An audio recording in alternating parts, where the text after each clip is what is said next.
Okay, I'm on the Guntherwerks stand today with Amjad Ali, the technical director. Welcome to our humble abode in Monterey at the Quail. We just had a tiny bit of a chat, and then I was like, no, let's stop because I want to ask all the questions on with some listeners. But so I've not actually seen a Guntherwerks in the flesh, okay. And so this is your.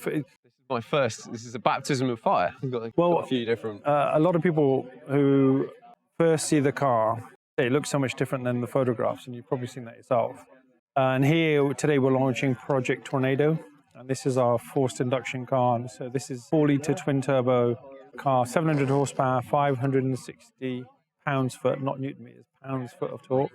Right. Yeah. Okay. Air cooled. 6-speed manual gearbox. So we call it the ultimate enhancement of the analog driving experience. With the cars, I'm presuming that the ethos is similar. What's the sort of concept behind what you've put together as a thing? The concept is.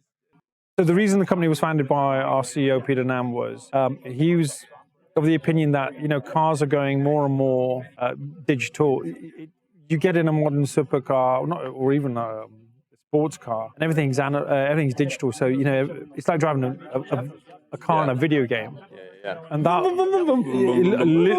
literally. So we wanted to get back and bring that analog driving experience. So these cars back in the day were great, but by modern day standards, the performance isn't there. Yeah. Everything's got so much quicker. So what we wanted to do is we wanted to bring these cars performance-wise up to date, but retain that analog driving feel, and particularly because our cars are based on the Porsche 993 platform. All our restorations are done on those. So we wanted to retain some of that driving feel. Yeah.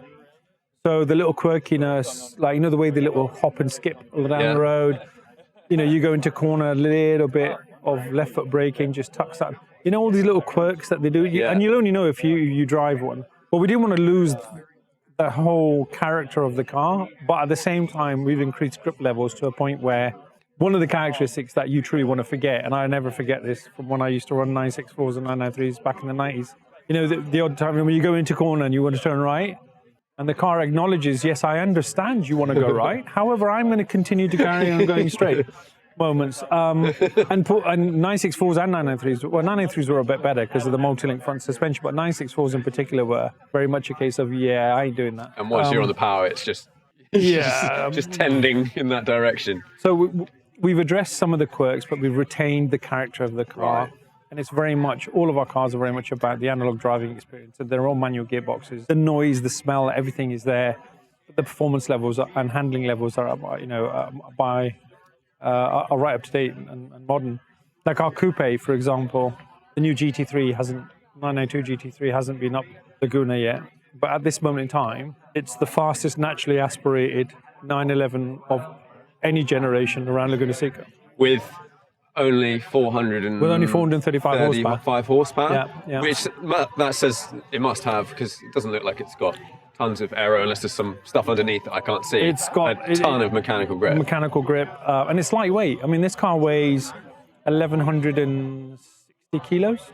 Oh, wow. Is that with liquids and everything? Stuff? Yeah, okay. That is light. Yeah. So the power to weight ratio is, and everything. I mean, this car in particular that we're looking at now, this is our exoskeleton. One thing you and I both will probably like the fact it's right-hand drive. Yep, so this is a commission for a customer in Hong Kong. So this car is leaving shortly, and this is a fully exposed carbon car. So everything, all the carbon panels you see on this are on all of our cars. Right. Just that this customer specified an exposed carbon finish on the car. And it looks, that's one of the things, you need to see these cars in the flesh. Yeah. And I think particularly for me, exteriors, I've seen a lot of exterior shapes and you can see that. But I love a nice interior now, because that's where you spend so much of your time as well. What I like about this car is, so this customer has specified houndstooth inserts on the seats. Yeah. So you've got this ultra-modern exposed carbon fiber on the outside, and you've got houndstooth on the carbon bucket seats on the very inside. Cool. So let's just talk about this turbo car. Apologies if you can hear some music in the background. They're trying their best to sabotage any recording I'm doing today. Okay, 700 horsepower out of a 4-litre, twin turbocharged, twin charge cooled, air cooled engine with a flat fan. Right. What, flat fan? Talk me through this. Because normally, if I look in engine bay, there's a fan facing me. That's right. So this is something Porsche did back in the days that were, they were racing the air-cooled cars. And there's a number of reasons they did it. First of all, when you've got a turbo car, the heat the heat buildup in the car is a lot more than natural aspirator. So what's key to keeping these engines great is running them at the right temps.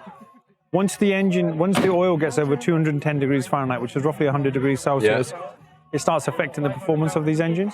So the reason we went for a flat fan is, one, it distributes the air that's coming in evenly to all of the cylinders. With a vertical fan, cylinders 1 and 4, which are at the very back of the engine, always run slightly hotter than the rest of it.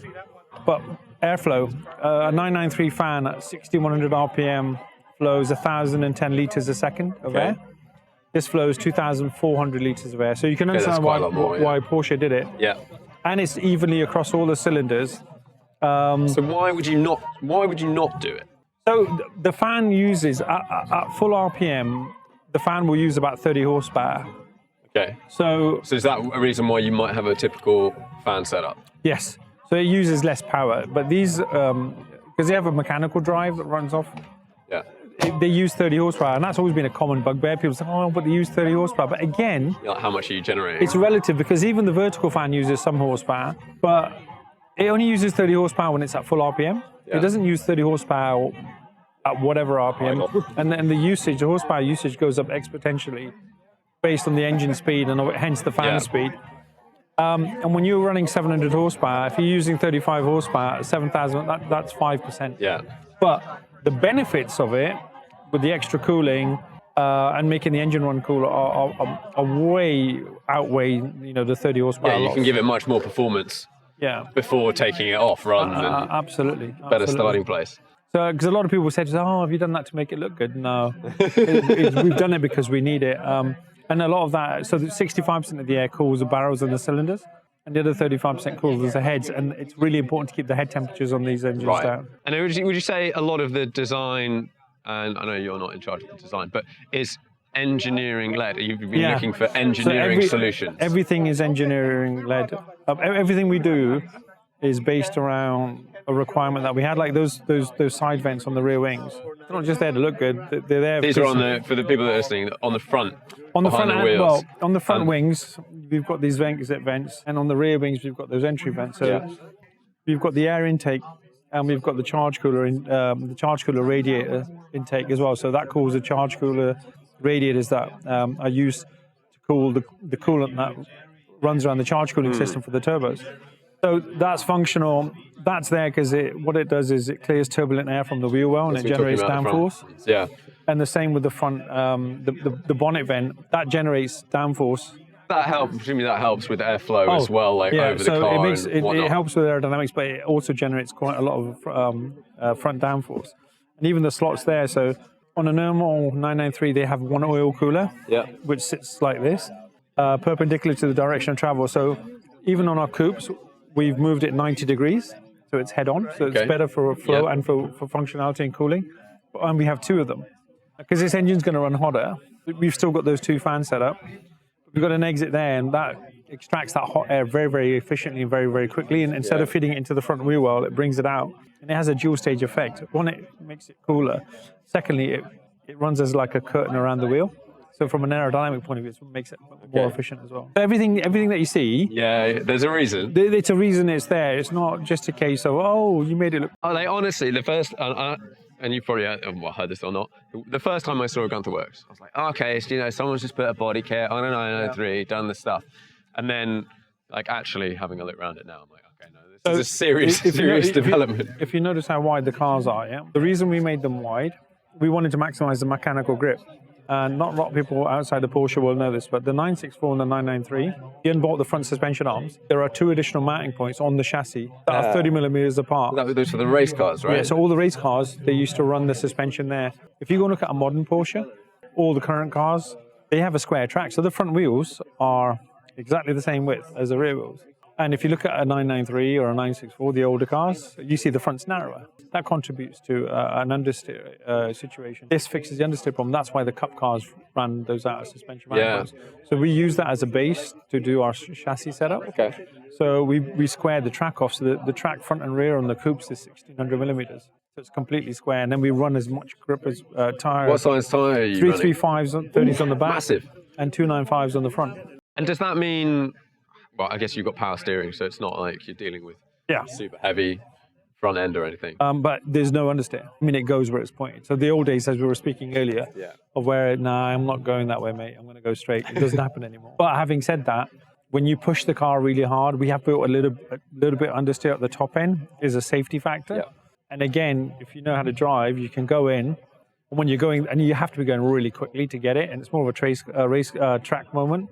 Brush the left pedal like you did in the original car, and it just tucks that nose in beautifully, and you're on the power, and you're off.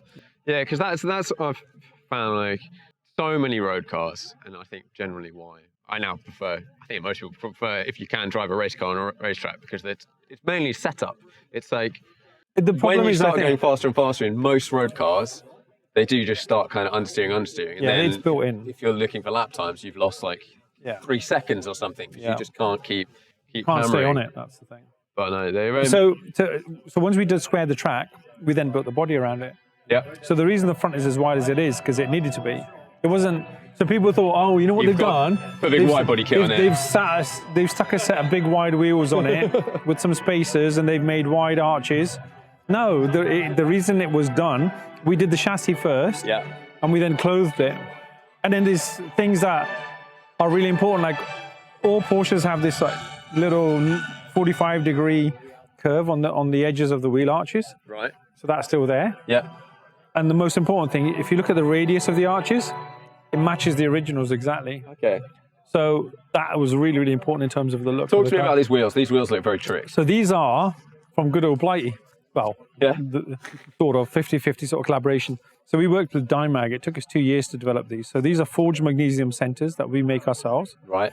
But we got Dymag to make us the carbon barrels. Okay. Now, when we approach Dymag, so the wheels they made so far are normally flat. Right, because I've seen like a Mono had a similar sort of, they had a carbon exterior and then I don't know whether it was magnesium. Yeah, so but anyway, yeah. But we wanted a wheel with a dish because it was more period correct for the look of the car. Yeah, it looks cool. Instead of a flat wheel. They're like, well, we haven't done that before. Well, I'm like, well, can you do it for us? Yeah. So then we worked with them when we developed it, and it was mad. You know, we were talking about, you know, friction coefficients of tires and all kinds of crazy calculations. Yeah. You need to do all of this stuff. Well, sorry, just briefly, I didn't realise until fairly recently that I think it's older race cars it's more of a problem. But you get the situation where the tyre spins on the rim. Yeah, that can happen. Like, yeah, that can happen. I didn't realise that was a thing, but yeah. No. But with these now, so if you look, these have got our center lock option. Yep. If you switched from the standard brake and wheel setup to this, so this is carbon ceramic brakes, the magnesium and carbon wheels with the center lock system. You shave 110 pounds off the car. Sorry, what? That sounds okay. What's that in kilograms? 50 kilograms, basically. Off the car off with the weight. the ceramics. So with the ceramics ceramics and the magnesium center lock wheels, you shave 50 kilograms off the weight. That's static weight off of the car. Wow, so it's like 12 kilos a corner. Yeah, so they say, you know, you multiply by 4 roughly. Yeah. In terms of rotational losses. So that's 200 kilograms of rotational losses around the car. And it makes a massive difference to the way the car drives. So what sort of experience, like, generally, have you sort of back-to-backed it with, like, you know, more other setup? The amount of testing we did. What's the sort of driving, how does it drive differently? With this setup, it drives, handles, steers, it does everything better. Because you've lost, it's not just the 50 kilograms that you've got to understand, it's the rotating mass. So it handles better, it stops better, it turns better, everything's better. You know, and believe it or not, the steering feel actually improves with these. I believe that. Yeah. I remember, I think his name's lost to me, but it was the Bugatti Top Speed run, and the guy, the absolute legend who was driving it, was talking about the sort of stuff the steering does at high speed. Yeah. But like, you've got this rotational mass that's just spinning around and messing with your steering. So the more you reduce it, the better the car drives, and that's 50 kilogram difference when you do that. Super cool. So presumably, this turbo car, you're going to take it around Laguna Seca at some point. Probably going to be, well, it'd probably be quite quick, but... Well, we were 0.27 of a second behind a McLaren P1 with this. Fast. Yeah. Great. And Very and old we Porsche. and Randy Probst, who was driving it, reckoned that we'd run out of time. Yeah. We were there for Saturday, Sunday. We ran out of time at the end of the day, and he reckoned there was a second we left on the table. Yeah. Even at that. Yeah, just with a bit So give it another tweaks or 250, 260 odd horsepower, whatever it is. That's going to be quite special. Very cool. So, in the show, have you got any other things that have piqued your interest? Presumably the new RS. Believe it or not, I haven't even. I want to go and look at it because obviously I'm a Porsche geek. Yeah. But I haven't had time to go and have a look. We are at the very start of the day. Yeah, I think later on in the day we'll go and have a look. Okay. Well, thanks very much for You're welcome. chatting me through. Thank you for the coming car. over and seeing us. Yeah, and been a pleasure. and we should do a longer podcast Yeah, at some point. I think we'll arrange it and we'll get Peter on with you, our CEO, because this has all come out through his passion for these cars. And we've just been fortunate enough to be on the journey. Cool. And then the whole team's done amazing. Nick Barnes, who's our ops director, again, he's the guy that runs the team that build these beautiful cars as well. So it's a whole team effort, you know. But he's the guy that we'll get arranged for you. Yeah, we'll get him on. Cool. Well, thanks very much. Brilliant. Thank you. Cheers.